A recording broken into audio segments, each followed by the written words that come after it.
할렐루야. 오늘은 요한복음 14장 말씀을 함께 묵상하기를 원합니다.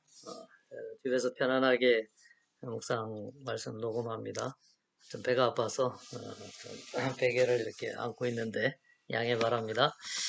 요한복음 4장을 볼 건데 먼저 1장에서 3장까지 중에서 좀 제가 특별히 요번에 묵상하면서 와닿는 부분만 조금 언급하고 넘어가겠습니다. 요한복음 1장은 예수님이 빛으로 우리 가운데 오셨고 말씀이 육신이 돼서 이 땅에 왔다. 예수님이 말씀이시고 태초부터 계신 분이고 이 땅에 오셨으나 그 백성들이 영접하지 않았다. 이렇게 이야기하죠. 그러면서 이제 1장 12절에 영접하는 자 곧 그 이름을 믿는 자들에게는 하나님의 자녀가 되는 권세를 주셨다. 이렇게 이야기하는데요. 아무도 안 믿는데 믿는 사람이 있는 것이죠. 그것은 내가 믿음으로 노력해서 얻는 것이 아니고 13절에 보면 혈통으로나 육정으로나 사람의 뜻으로 나지 아니하고 오직 하나님에게로서 났다. 하나님의 은혜를 주셔서 우리가 예수 그리스도를 믿는다는 것을 분명히 성경에서 말씀해주고 있습니다. 요한복음 2장에는 가나 혼인잔치와 또 성전을 청결하게 하신 내용이 나오죠.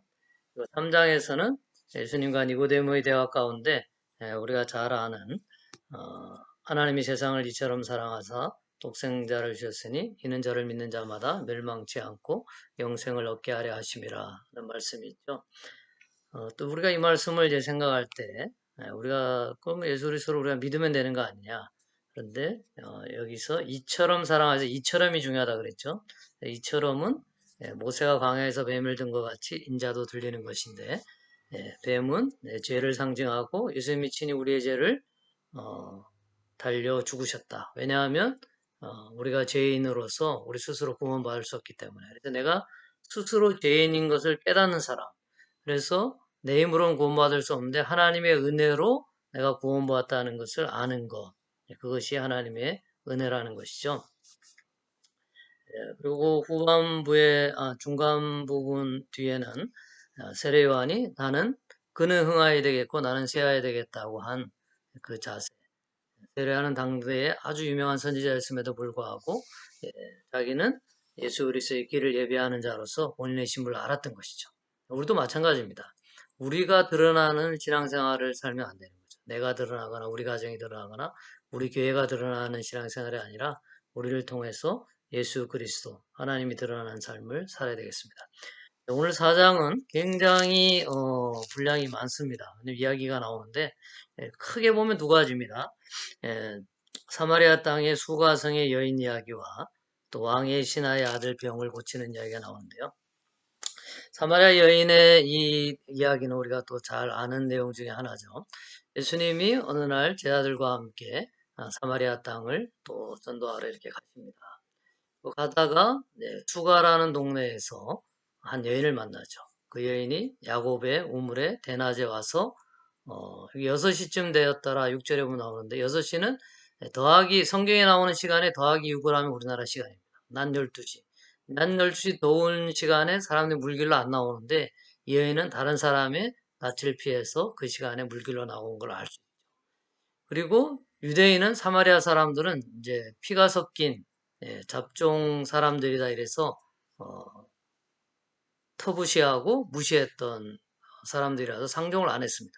근데 예수님이 젊은 예수님이 사마리아 여자한테 가서 말을 거는 거죠. 그러니까 이제 9절에 보면 사마리아 여자가 하는 말이 유대인이 사마리아인과 상종하지 아니하는데 왜 당신은 나에게 물을 달라고 합니까? 이렇게 이야기할 때 예수님이 10절에 내가 생수다. 내가 누군지 알면 나에게 물을 달라고 해줄 것이다 하면서 여기 생수는 그 은혜를 주는 것이고 성령 하나님을 성경 전체에서 그 나타낸다고 보고 있습니다.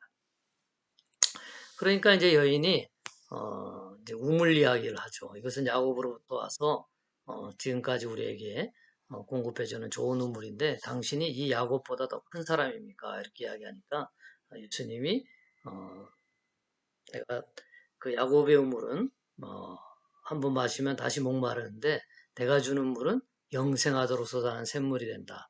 여인은 지금 먹는 물에 대해서 이야기하는데 예수님은 영생에 대해서 영적인 문제에 대해서 이야기하는 것이죠. 성경에 전체적으로 예수님이 그 대화하거나 비유를 이렇게 깊게 우리가 공부해 보면 예수님은 영적인 일에만 관심이 있습니다. 우리 육적인 일에 관심이 없고요. 그렇게 우리가 성경을 보고 해석을 하면 좋을 것 같습니다. 예수님은 생수가 되시고 영원히 목마르지 아니하는 물을 주시는 분이라고 가르치고 있는 것이죠. 그러면서 갑자기 또 16절에 보면 가서 내 남편을 데리고 오라 하면서 여인의 연약한 부분을 예수님이 아시는 것이죠. 그러니까 여인이 깜짝 놀라겠죠. 남편이 없다 하니까 또 예수님이 내가 원래 5명이 있었는데 지금 남편도 내 남편이 아니다.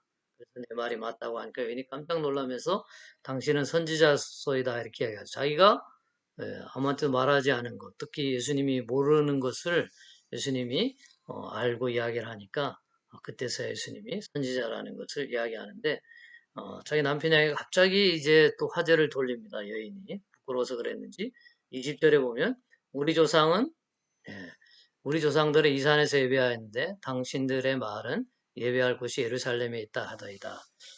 어디 장소에서 예배드리는 거를 유대 사람 또 사마리아 사람이 중요시 여겨요. 사마리아 사람들은 그리심 산에서 예배를 드렸고 유다 사람들은 예루살렘 성에서 예배를 드렸죠.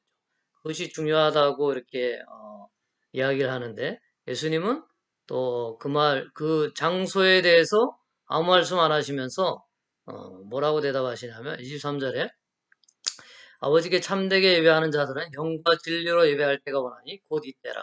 아버지께서는 자기에게 이렇게 예배하는 자들을 찾으시니라. 하나님은 영이시니 예배하는 자가 영과 진리로 예배할지니라. 영과 진리, 옛날엔 신령과 진정으로 뭐 이렇게 이야기를 했는데 영과 진리를 예배하는 게 무엇일까? 일심을 다해 최선을 다해서 예배하는 것이다. 이렇게 또 우리의 노력을 가지고 이것을 해석하는 사람들도 많이 있지만 영과 진리로 예배한다는 것은 예수님이 우리 구주인 것을 믿고 그분이 우리의 예배를 받기에 합당하신 분, 영광을 받으시기에 합당하신 분이라는 것을 알고 예배를 드리는 것을 영과 진리로 예배드리는 것이다. 이렇게 이야기하는 것이죠.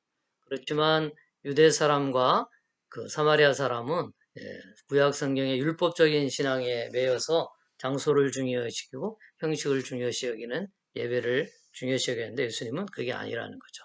이렇게 이제 예수님을 만난 그 사마리아의 수가성 여인이 이제 이 예수님을 다른 사람에 소개하는 거죠.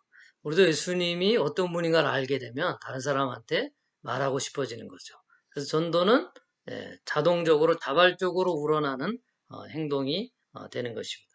여기 이제 동네 사람들의 반응이 여자가 이제 그렇게 와서 말하니까 처음에 믿었다가 그 다음에 또 예수님을 초청해서 이틀 동안 그 동네에 묵게 합니다. 그래서 이틀 동안 묵고 난 다음에 이 동네 사람들이 하는 고백이 뭐냐면 42절에 그 여자에게 말하되 이제 우리가 믿는 것은 내 말로 인함이 아니니 이는 우리가 친히 듣고 그가 참으로 세상의 구주인 줄 알미라 하였더라. 여러분 여기 수가성 여인이나 또 여기 있는 사람들이 어떤 큰 기적을 베풀어 보았다 이런 이야기 없습니다. 예수님을 모셔놓고 예수님의 말씀을 듣는 중에 이들의 믿음이 자랐던 것을 보게 됩니다. 여기 믿음이 여러 번 나오는데 처음에 여인의 말을 듣고 예수를 믿었는데 그 다음에 또 42절에 보면 구주인 줄을 알미라. 좀 더 깊게 알았다는 거죠. 그래서 우리가 그냥 나 뭐해서 믿는다 이렇게 이야기하는 거하고 진심으로 깨닫고 믿는 거하고는 다르다는 것을 성경에서 알 수가 있습니다. 여기 두 번째 이제 마지막 부분에 나오는 43절 이하의 왕의 신하의 아들의 병, 그 죽을 병이었다. 무슨 병인지 모르지만 죽을 병에 걸렸는데 그것을 예수님이 이제 고쳐주는 내용이 나옵니다. 여기도 보면 예수님이 이제 아이가 낫게 될 것이라고 말하죠. 50절에 보면. 그래서 50절에 보면 믿고 떠나갔다 이렇게 기록되어 있습니다. 예수님이 하신 말씀을 믿고 가더라 이래 놓고 또 보면 53절에 보면 그의 아버지께서 예수께서 내 아들이 살았다 하신 말 그때인 줄 알고 자기와 그 온 집안이 믿으니라. 예, 더 깊게 믿는 것을 알 수 있죠. 우리가 예수님 우리가 신앙적으로 고백 많이 하죠. 찬송으로도 고백하고 말로 믿습니다. 믿습니다. 이렇게 하지만 실제로 못 믿고 안 믿을 때가 많이 있는 것이죠. 하나님의 은혜가 우리 가운데 깊게 깨달아지게 되면 우리 안에 진실된 믿음이 드러나게 돼 있는 것입니다. 뒷부분은 여기 보시면 갈릴리로 오신 후에 행하신 두 번째 표적이니라 이렇게 되어 있죠. 첫 번째 표적은 가나 혼인잔치에서 물을 포도주로 만든 것이었고, 그래서 왕의 신하의 아들, 죽을 아들을 살리신 것이 두 번째 표적인데요. 예수님이 이 표적에 대해서 뭐라고 설명하시냐면 48절에 보면 예수께서 이르시되 너희는 표적과 기사를 보지 못하면 도무지 믿지 아니하리라. 이렇게 하면서 좀 책망하는 내용이 있죠. 진실된 믿음으로 예수님이 어떤 분인가를 아는 것이 우리 가운데 필요합니다. 근데 지금도 계속적으로 표적을 쫓아서 살아가는 사람들이 많이 있습니다. 물론 하나님은 표적과 기사를 일으키시는 분이죠. 그렇지만 이미 그런 것을 하실 수 있는 분이고 우리의 영혼, 영생, 구원에 대해서 하나님이 관심을 가지시고 이미 우리의 구원을 이루신 분이라는 것을 알고 감사하면서 영적인 생명을 향하여서 우리가 살아가는 그것이 더 중요하다는 것을 오늘 말씀을 통하여서도 우리가 깨달을 수 있습니다.